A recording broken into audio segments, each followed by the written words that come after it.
আমাদের দেশে বুদ্ধিজীবীর সংজ্ঞাটাই হয়ে গেছে যারা হাওয়ার উপর তাওয়া ভাজেন, মানে যারা কাল্পনিক কথা বলেন, তথ্যভিত্তিক কথা বলেন না, গবেষণা ভিত্তিক কথা বলেন না।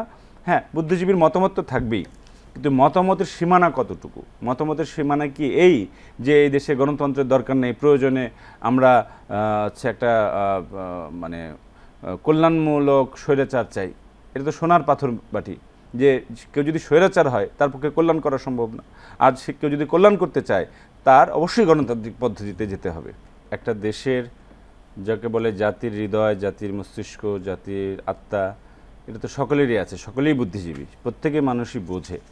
কিন্তু মানুষ যা দেখতে পেত, মানুষ যা বুঝতে চাইতো, আমাদের এক ধরনের বুদ্ধিজীবীরা ছিলেন সেখান থেকে চোখে একটা ধুলো দিয়ে অন্যদিকে দৃষ্টি ফেরায় রাখা, নন ইস্যুকে ইস্যু করা, মানুষের জীবন মরণের সমস্যা, দেশের অগ্রগতির সমস্যা, আমাদের গণতন্ত্র, মানবাধিকার, আমাদের নির্বাচন না হওয়া, এই যে এই জাতীয়কার সমস্যাগুলো, অর্থনৈতিক লুটপাট লুণ্ঠন করে দেশটাকে একটা ছিবড়ে বানিয়ে ফেলে রেখে যাওয়া, এগুলো নিয়ে কিন্তু কথা আমরা বুদ্ধিজীবীদের কাছ থেকে আশা করেছিলাম। কিন্তু অনেকেই বলতেন, কিন্তু একটা বড় অংশই বলতেন না।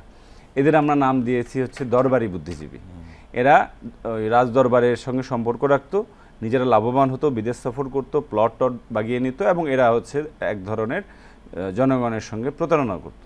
তারা একটা বুদ্ধিভিত্তিক রাজাকারীতে পরিণত হয়েছিল।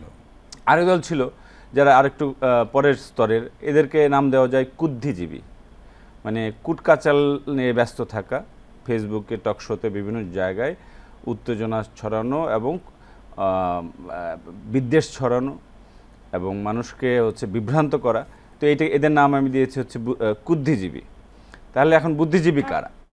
বুদ্ধিজীবী তারাই যারা জনগণের কোনো না কোনো অংশের সঙ্গে যার সম্পর্ক রয়েছে, যার জনগণের মুখপাত্র হওয়ার চেষ্টা রয়েছে, এবং যার নিজস্ব কাজের উপর দাঁড়িয়ে তিনি কথা বলেন। হতে পারেন তিনি কবি, সাহিত্যিক, হতে পারেন সাংবাদিক, কিংবা গবেষক, শিক্ষক, অধ্যাপক, বিজ্ঞানী।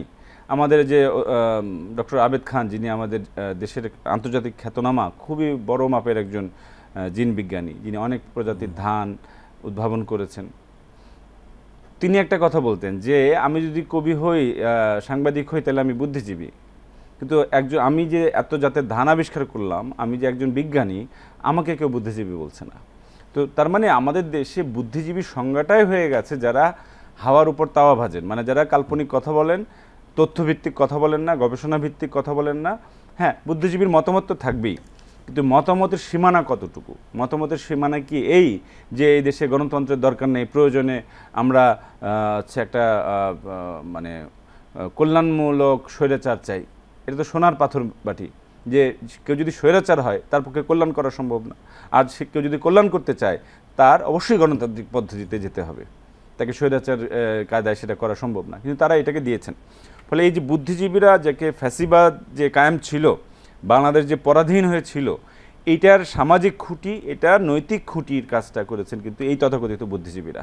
এবং এটা ভয়াবহ অপরাধ, জাতির বিরুদ্ধে অপরাধ, এবং এই অপরাধ করেও তারা আজকে এখনও অনুতপ্ত নন। আমরা খুব বিস্ময়ভাবে দেখি যে তাদের আনুগত্য দেশের ভেতরে নাই, তাদের আনুগত্য দেশের বাইরে। এবং এখানে বাংলাদেশের জনগণের উপর 80 দশক থেকে আমরা দেখতে পাই ক্রমশ এক শ্রেণীর মানুষকে জাতীয় অধ্যাপক, বুদ্ধিজীবী, প্রগতিশীল কবি, লেখক ইত্যাদি নাম দিয়ে দেশের মুখপাত্র সাজিয়ে হচ্ছে রাখা ছিল। এবং এরা আসলে বাংলাদেশে বিদেশি শক্তির, পরাশক্তির, আমাদের সার্বভৌমত্ব বিরোধী শক্তির হচ্ছে হয়ে কাজ করত। এবং এই শ্রেণীটা আমরা সহজেই একজন বন্দুকধারীকে চিহ্নিত করতে পারি, কিন্তু যিনি জাতির আত্মাকে দূষিত করেন, মানুষকে বিভ্রান্ত করেন, তাকে কিন্তু চেনা কঠিন।